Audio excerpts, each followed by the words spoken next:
Merry Christmas. It's week 17 of the NFL season, and for gamblers, it is the most wonderful time of the year. Welcome to Two for Your Money. Glad you're here. And if you like the show, don't forget to hit subscribe and follow us across all social media. Then you'll get notified each and every time a new show drops. Steve Budin here, legend in my own mind, owner and operator of the largest sports betting analysis company in the world. And I'm joined each and every week by my partner in crime, the always entertaining, reigning heavyweight handicapping champion of the world. You know who I'm talking about. It's Brandon Lang. What's up, champ?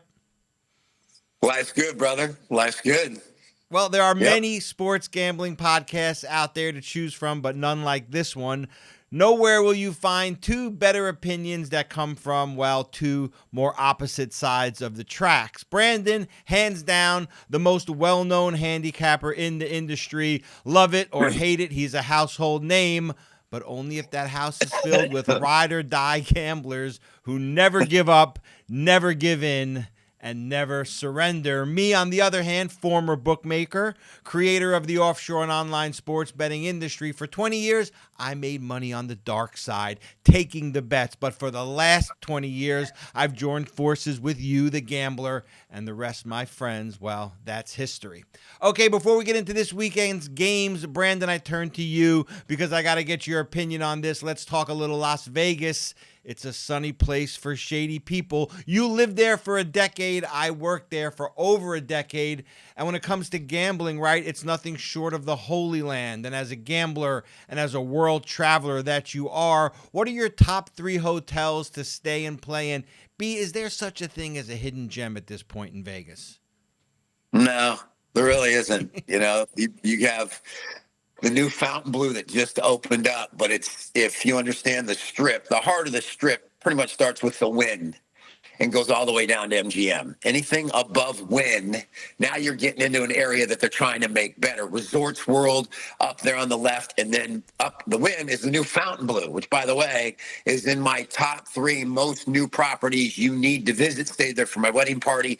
It was absolutely fantastic. But number one's the Wynn. It's always going to be the Wynn and Encore right next to each other. You can't beat the Wynn. You're never going to be able to beat the Wynn. That is number 1. Number 2 is right across the street's Venetian. Venetian is fantastic. It's absolutely fantastic. It's not as big as MGM. MGM is nice, but MGM is like a big city, and I don't like it that big. So then there's Venetian. Number 3, always near and dear to me, is Bellagio. It's gone down a little bit, but it's still Bellagio. But Wynn's the go-to. Number 2 is Venetian. Number 3 is Bellagio. Aria coming in at a slight 4. Really, really good property. Just kind of hard to get to. Yeah, no, that's a great analysis. For me, it's funny because a little history of the town. Prior to the Bellagio, which you mentioned, which came with the big fountains and started that whole, expanded upon the Mirage, where the Mirage had the fire show in the front. And then the Bellagio came. That was all Steve Wynn. And, he changed the town, and that town continues to reinvent itself. But it was a very thematic town for a while. It started out just as like palm trees and gambling, right? And that was back in the Bugsy days. And then it became like every single hotel was like the recreation of a city or a country, where you had like New York, you had the Venetian was Italy, you had Caesars was old Rome, and and then like when the Bellagio dropped, right, it just became newest and nicest.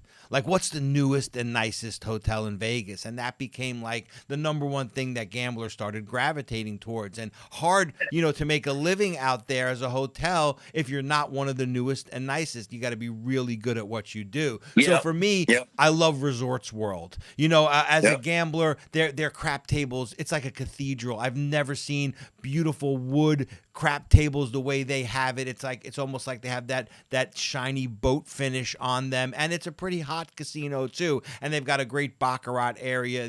When you see Asians in a Chinese restaurant, the restaurant's good. When you see Asians in a baccarat room, it's a good baccarat game. So I like Resorts World, and then that old place that's still relevant today, that's always packed, is Caesar's Palace. It's a little bit in disarray. It's such a big property. You talked about it with the MGM. They've added so many towers. And I don't necessarily stay there, but everyone's got their lucky blackjack table, their lucky crap table. And when you go into that Caesar's old casino, it's still got that ceiling from 1960s. You almost feel like you're going to run into Frank Sinatra at any minute. And they're packed, and they know how to run a gambling operation. Still to this day, keeps their casino hot, keeps it packed. I like Caesars. For me, there is kind of a hidden gem, and it's going to be downtown. I know you love Circa, and Circa's a beautiful place, great for sports gambling. It's probably why you love it so much, but it is a strip hotel. Like, you go into Circa, it's a strip hotel. And me, I like the ambiance of downtown, right? I like the little place where you can kind of like in 3 minutes walk around the whole place. To me, the hidden gem is really the Golden Nugget. You know, I knew you were going to go there. Yeah, I knew you were going to go there. It's Steve Wynn's original place. It's still relevant. They have a 2-story spa suite, which is about $600 a night if you can get it. And you really feel like an old school gangster when you're staying there. The big conference table bathtub. You know, it's not like it doesn't have all the modern technology of the new hotels like Aria that you mentioned, and like the Wynn, which is always going to be, everything Steve Wynn does is always going to be the standard that you judge everything by. But again, like you hit that and hit all those marks in your analysis. So I would say, like, stay downtown and play downtown at least one trip, because what's cool about it is you stay on the strip and everybody's kind of like a multimillionaire, gazillionaire. When you stay downtown, if you believe in quantum craps or quantum blackjack, where the vibe and the feeling, you got people standing around the crap table that really need to win. You know, and they're bringing that energy, you know, that gambling energy. And to me, it's unmatched on the strip. I like gambling downtown, so I would say the Golden Nugget would be my hidden gem. Let's take a quick left turn, Brandon, to the NBA. Last week, we talked about the unfortunate reality of the current state of the NBA and why it's been that way. And LeBron James came out recently and he gave an interview, which he didn't blame himself, naturally, but he did talk about how the NBA has become a three-point shooting contest. But it's Christmas, so let's stay positive. You live in New York City now. Welcome to the rat race. It was considered at one time, at least, the mecca of basketball. To a lot of people, it still is. What's your favorite all-time memory of New York basketball bliss? Well, first of all, on any basketball fan's bucket list is you have to go to a game at Madison Square Garden. Yeah. If you've never gone to the, as you say, mecca of hoops, whether it's the St. John's game or whether it's the Big East tournament game, whatever, just to go to Madison Square Garden. And when I came to New York for the first time, I went to Madison Square Garden. A friend got me a press pass, and I had seats right behind the Knick bench. And when Pat Riley was the head coach. And they're playing the Utah Jazz. Jazz went on a run, and Riley would chew Hall's mentholyptus first throw. And they had a bag of them right there. And these are the things you see when you're sitting right behind the bench. Yep. And they go to the huddle. The huddle's right in front of you. And you're just engrossed in what this man is saying. It was amazing, the clipboard, the talking to him, the suit, the tie, everything about his persona, Ewing, Oakley, Mark Jack, just everything. After the game, I'm in the locker room. Now I'm in an NBA locker room. I'm leaning against the showers as they're going in. And I'm just like taking it in. Ewing's being interviewed. Jackson's being interviewed. And Rod Strickland walks out of the shower, and his agent's right next to me, like here. Yeah. And Strickland stands there, and he's pissed. And he says this to his agent. I'm the only one standing there. I'm the only one listening. Yeah. Strickland goes, man, motherfucker, you got to get me out of here. I ain't getting no minutes, and if I ain't getting no minutes, I ain't getting no money. You got to get me out of here. All right? Get me out of here. That's it. And walks away. Wow. Agent looks at me, and I look at him, and I go, you need to get him out of here. So, needless to say, I think a year later, they traded to Portland. He got the big contract with Portland, and it had a pretty good run. But I just left there, hopped on the Long Island Railroad, headed back out to Long Island. I was like going, that's pretty damn epic for a Knick experience for the first time at the Garden, sitting behind the bench. It was one of those great memories. Yeah, well, first of all, I'll say, like, probably the best Rod Strickland impersonation I've ever heard. I don't know that I've heard many of them, but that was dead on.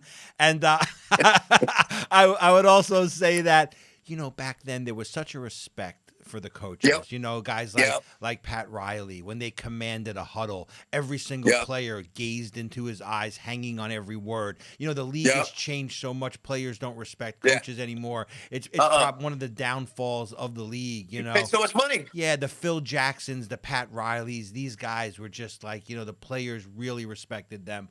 For Yep. me, you know, and by the way, I don't know if you knew this or not, but Pat Riley smoked a pack and a half of cigarettes every single halftime in the locker room. It's why he chewed on those halls, you know, during the games. It's because Wow. he had a 2-pack when he lived in New York. He had a 2-pack cigarette habit a day, and he would smoke about a pack and a half at halftime alone. So that's why he was Wow. always sucking on halls. It was because he'd rather be smoking a cigarette, but it's not the 1970s, so they would let him do it on a plane back then, but not in the garden. In any event, Wow. yeah. So there's a little New York Knick tidbit. So for me, like, I was a Knick fan. I grew up living in New York. I was a season ticket holder, you know, which was really hard, you know. And, you know, so for me, it would have to be Jeremy Lin and Linsanity. This was such a special, Big fan. such a special time in New York. February 2012, Jeremy Lin had the Knicks on a huge winning streak. The supposed savior Carmelo Anthony was sidelined with an injury, but it was more than basketball. It was a cultural phenomenon. I mean, the run began February 4th, 2012. It lasted for about 2 weeks. Lin led the Knicks to like a 7-game winning streak. That includes a game against Kobe and the Lakers, where I think he went for like 40 points and destroyed Kobe. He went against DeRon DeRozan, at the time was a great player, in the Raptors. He hit an iconic game-winning shot on Valentine's Day. Wave off. Yeah, The wave off. exactly. I mean, remember he hit that late 3-pointer over Dirk Nowitzki and the Mavericks. The Garden actually went into a freaking frenzy. The Linsanity run was epic. It was historic. People were randomly high-fiving and hugging Asian men in the streets of New York, picking them up off the ground, swinging them around. I never seen anything like it. I mean, New York has a huge Asian community, the most famous Chinatown outside of China proper. And for all the Asian Americans, this was a moment. It was their moment too. I mean, Lin was the first Chinese or Taiwanese descendant to ever play in the NBA. Unfortunately, by the way, he was eventually pushed out of New York by Carmelo Anthony, who refused to share the spotlight with him, and the Knicks never regained that fire. They never regained that excitement, and they never regained that level of love from that Madison Square Garden crowd again. It was the best New York City basketball moment of my life, to use an old NBA term. It was really fantastic. Okay, moving right along, let's shift gears from the NBA to last week in the NFL, where there were a few heartbreaking losses or thrilling victories, again, depending on which side of the coin you were on. B, what was the worst beat on the street last week, and why? Well, it's funny. I tried to find one in the NFL, but as you pointed out to me, I think favorites in the NFL or teams that just won the game went 15-1 against the spread or 14-1 against the spread. And the only game was Buffalo laying 14, won but didn't cover. So that trend, which you have, continues. College football, all 4 playoff games, the favorite covered. And the favorite covered easily, unless you had Clemson, because Clemson was plus 12.5, 13.5, hovered just below 14. Don't think it ever got to 13.5, so the Sharps could buy it to 14. So it hovered between 12.5 and 13. 5 minutes to go in the game. Clemson's got 2nd and goal at the 1-yard line to cut it to 7. 3rd and goal at the 1-yard line to cut it to 7. 4th and goal at the 1-yard line to cut it to 7. Could not get in with 3 cracks from the 1. Texas runs out the clock. And if you had Clemson plus the points, bend over and take it like a man, because that's a stinger, my friend. That is 2nd and goal, 3rd and goal, 4th and goal at the 1. You can't get in for the cover. Ouch. Yeah. Ouch. It was a drop the soap moment for sure. Okay, before we get into that thing that everybody came for, the weekly free pick winners, let's do on this show what no other sports gambling show does.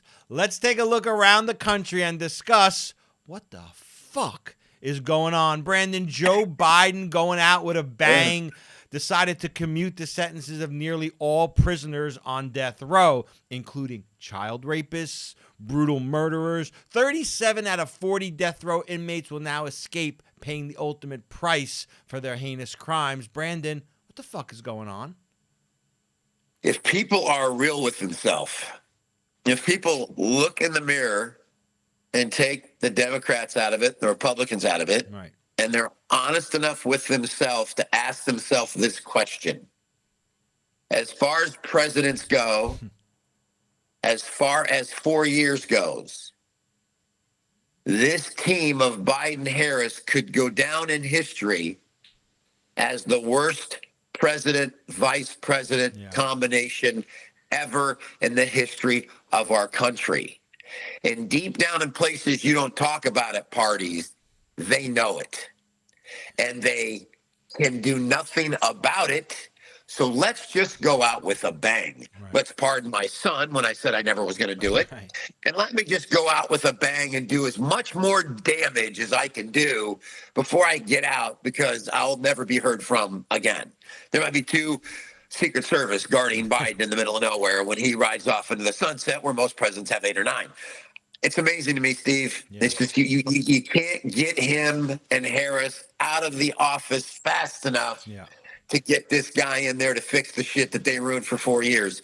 Immigrant in New York just the other day was sitting on a train and saw a woman over there by herself and lit her on fire and sat there and watched her illegally in the country and murdered her. And by the way, what was even worse than lighting that girl on fire was the people standing around. She couldn't even get a New Yorker to piss on her, to put that fire out. Everybody just put on their phones and videotaped it. To me, that was equally as disgusting as the act itself.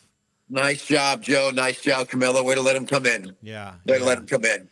So by the way, Steve, it's brutal. This comes on the heels of Biden commuting sentences of 1,500 people. He fully pardoned 39 others. This is the biggest single-day act of clemency in history.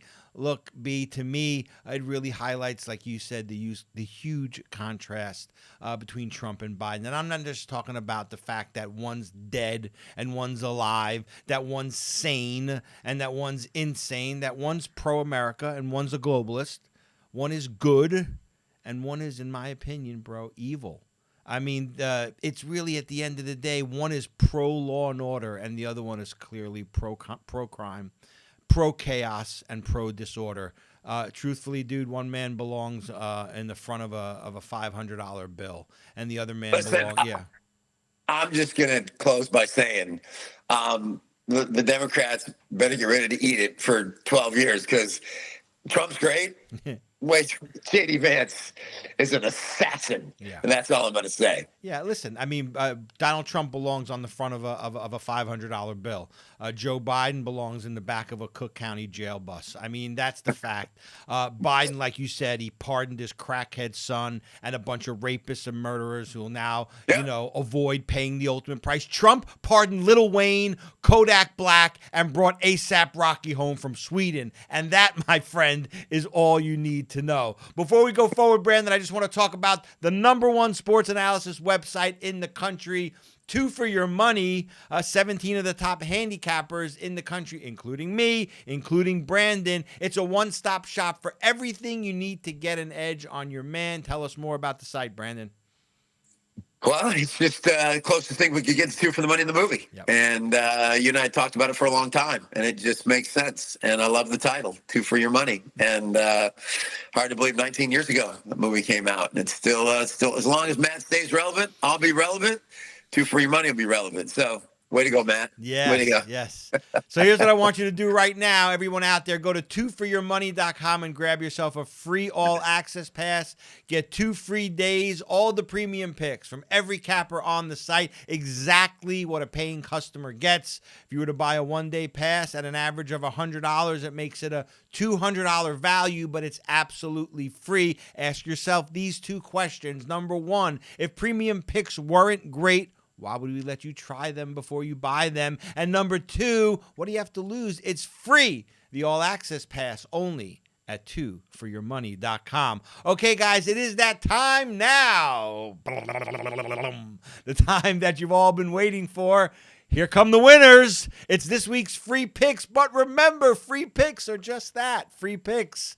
For your best chances to win, grab the All Access Pass and the premium plays from all our top cappers in the country. That's what I do, and that's what you should do too. Let's update that incredible trend you talked about earlier. We've been highlighting it on every show, and that is NFL straight-up winners versus the spread. Unreal in Week 16. Unbelievable. Bookie bashing and mind-boggling. 15-1 straight-up winners versus the spread. Total for the season.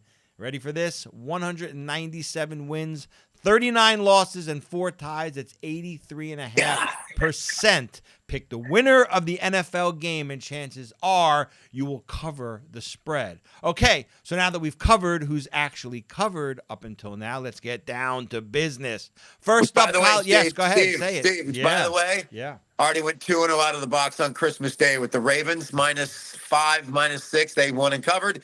Kansas City won and covered. Already 2-0 going into this weekend. So when you ask the question, what have you done for me lately? That is the answer. First up, college football. Penn State Nittany Lions play the Boise State Broncos in a college football playoff quarterfinal game on Tuesday, December 31st at State Farm Stadium. That's in Glendale, Arizona. Boise State versus Penn State. Penn State 11.5. The total is 52. Which team will win the Verbo Fiesta Bowl? Who cares? What we really want to know, Brandon, is who will cover and what says you. Boise plus the points. You're getting value here with Boise based on Penn State dominating SMU. But if you watch the first half of the SMU game, SMU was inside the Penn State 15-yard line 3 times. Could have very easily been 14, 17 points for SMU. 2 pick sixes for a touchdown, and they just lost control of the game. But SMU actually moved the football. Boise getting no respect here. Penn State away from Happy Valley this year. Should have lost to Minnesota. USC had them on the ropes. It's the Boise State team that went into Oregon. The overall #1 seed lost by 4. Way too many points there. Boise will be in this football game. They match up well defensively. Still not sold on Penn State's quarterback. I think it's way too many points, Steve-O. Give me Boise State plus the points. Well, it looks like we're going to disagree here early, but I hate to go against you, especially when you're on fire. Look, to me, Boise State's best argument for the college football playoff was that they played Oregon tough in that loss. Well, so what? So did Penn State, and the Nittany Lions had a tougher schedule to boot. Penn State was impressive in their 38-10 win over SMU in the first round. I don't know. I think they're going to be impressive again. Their defense is going to slow down the Broncos. I like Penn State minus the big wood here. It is a lot of wood. That's what they said to Rod Strickland when he came out of the shower. Lay the points with Penn State. Okay, next up, another college football playoff quarterfinals. It's the Notre Dame Fighting Irish and the Georgia Bulldogs set to square off New Year's Day in the All-State Sugar Bowl. Notre Dame versus Georgia. Georgia -1.5 total, 44.5. Who do you like, Lang? You said no black penis jokes either. You that was a note. You're not supposed to read that note. To lose Carson Beck and go with your backup quarterback who looked great in relief against Texas. My problem with backing Georgia here is Notre Dame is the hottest point spread team in the country. Amen. They've won 10 in a row straight up, 9 in a row against the spread. Since they lost to Northern Illinois, they've been unstoppable. They dominated Indiana last week, and I just can't get past, and granted, I know it's a rivalry game, but to watch Georgia Tech go into Georgia, and I'm not saying Georgia Tech's a bad football team. They upset Miami at home. But to watch them, for all intents and purposes, as a 23.5-point underdog, should have won the game outright, lost, I think, 7 overtimes. Notre Dame's legit, and they're playing their best football of the year. And I think at the line value of -1.5, they're begging you to take Georgia. Listen, I don't see it. I'm going to ride Notre Dame. I'm not going against a team that's covered 9 or 10 in a row. It's not going to do it. I had them last week. I'm going to come back and take them this week. Well, there is no thunder like stolen thunder, and you just stole mine. Look, Notre Dame, you're right. The Fighting Irish are about to prove to the world that they may be the best team in the nation. The Bulldogs are without their offensive leader under center, Carson Beck. This is an offense that sometimes can't get out of its own way anyway, and they're going to struggle against the nation's best and most opportunistic passing defense. So just like you, I'm taking Notre Dame plus the points. And now we switch to NFL Sunday. Minnesota Vikings 13-2, carry an 8-game straight-up winning streak into a matchup against the Green Bay Packers, who are 11-4. It's at Bank Stadium. Packers at Minnesota. Minnesota's minus 1.5. The total 48.5. Who do you like, Brandon? Sometimes you got to trust your eye test. And you watch Minnesota, and yes, Minnesota's winning, but they're winning ugly. Every game seems to be tight, and there's a mistake or a turnover by the team they're playing, and they pull away. Seattle had them on the ropes, let them off the hook. I watched Green Bay on Monday night, and most teams, when you get up a couple of scores, you take your foot off the pedal against the Saints. They didn't. They pounded them 34-0. Green Bay, to me, just looks like, you know what? We got off to a slow start. We were 2-2. Jordan Love was turning the ball over. But since then, Jacobs is running the football. Their offensive line is playing great. And with this line being Minnesota minus 1.5, why isn't this line 3? Why isn't it 3.5? What are they trying to get you to do? They're trying to get you to jump on Minnesota minus that 1.5. I don't see it. I think Green Bay goes in here and upsets Minnesota. I'm going to take them plus the short price and plus 1.5. Yeah, listen, I got to be honest, Brandon. In this spot, I like the Vikings over just about anyone. Look, Packers coming off an easy win over the Saints, but it's a short week for them, and now they got to travel. Look, Minnesota, only home loss this season came against the Lions, and Detroit needed a walk-off field goal in the final seconds to snag that one. But the bottom line for me, you may be right about everything you said, but there's just more at stake for the Vikings in this one. They look for that number 1 seed in the NFC. The Packers, they're already locked into their spot, whether they win or they lose. So I'm going to play Minnesota here minus the points. Next up, San Francisco 49ers and Detroit Lions are going to lock horns in Week 17 of the NFL season at Levi Stadium on Monday. Lions are a road favorite in this one. Lions minus 3.5 at the Niners. The total 50.5. And Brandon Lang, you're up. Remember 2 years ago when the San Francisco 49ers went into Philadelphia and Brock Purdy got hurt on like the first or second series, and Philadelphia beat him and went to the Super Bowl, and San Francisco was saying if Brock Purdy hadn't have gotten hurt, we'd go to the Super Bowl, and then Philly went to the Super Bowl and lost to KC.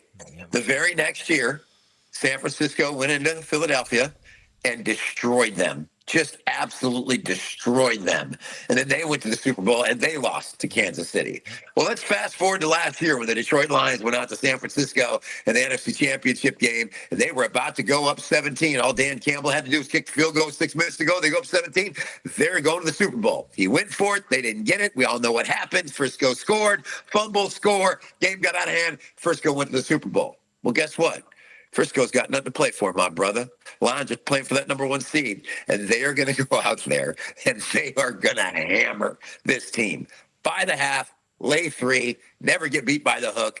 The Lions will get some revenge in a very big way. Love that. And I also love Dan Campbell, by the way. He continues to defy traditional football logic. And you know what? It keeps working for him.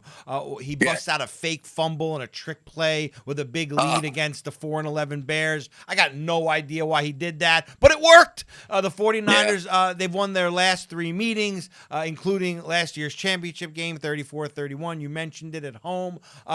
But when I'm looking for value in this game, and I'm looking at the numbers, because you know I like to look at the numbers, I look at the Lions' last 3 games, and they've all gone over the total. This is going to be number 4 in a row. I'm playing the over the posted total here, and I will cash that ticket. And that'll do it for this week. But before we go, B, you know what's coming. Last but not least, I got a lot of comments last week on the joke game. We've been stepping up the joke game. It's time for the joke of the week. You go first. Hit me with your best joke of the week. By the way, they liked your joke better than mine last week. Just have to put that out there and admit that, but I'm coming for you this week. Well, Christmas was yesterday, and so we're going to keep it a little holy. And all these fourth graders in class, and the teacher's like, "What if you die? What part of your body goes to heaven first?" And first boy Bobby stands up and says, "Well, I believe it's your mind, because your mind has to be in tune with God, and your mind goes first." And the teacher says, "Really good, Joey." Next kid, Danny, stands up and says, "Well, it's your heart, because you have to love God, and you have to have that love in your heart." And the teacher's like, "Wow, great answer." Little Johnny raises his hand. The teacher's Little like, "Oh Johnny. boy, he's my one kid." Johnny goes, "Why?" "I think it's your feet." And the teacher says, "Why your feet?" He goes, "Well, I brushed my teeth last night, and I was going to bed. I walked by my mommy and my daddy's room, and my mom had her feet up in there and said, 'Oh God, I'm coming. Oh God, I'm coming.'" Sound man's having a coronary over here. So we'll stick with the little Johnny jokes. I was going to tell a different one, but I always like the little Johnny jokes. Same teacher comes into the same class and says, "Okay, guys, I want you to use a sentence with the word fascinate." They all get to the top of their chair, and Cindy in the front row raises her hand, and she says, "I went to the zoo and I saw an elephant, and it was fascinating." And the teacher said, "Okay, that's good, but I want you to use fascinate." So Bobby in the second row raises his hand. He says, "I went to the hospital and they put a cast on somebody and it fascinated me." Teacher said, that's good, but I don't want fascinating. I don't want fascinated. I want fascinate." So little Johnny, he raised his hand in the back row, and we know little Johnny. He's a wise ass. Teacher doesn't want to call on him, but there's no one else raising the hand. So she says, "Okay, Johnny." And he kind of stands up and pulls his pants up a little bit, and he goes, "I got one for you, Teach." Teacher goes, "Okay, let's hear it." And he says, "Well, my Aunt Bessie, she's got a 10-button sweater, but her titties are so fat, she can only fascinate." Okay, we're done here. This episode is officially in the books. Don't forget to go to twoforyourmoney.com, and we'll see you next week. For Brandon Lang, I'm Steve Budin, and we are Two for Your Money.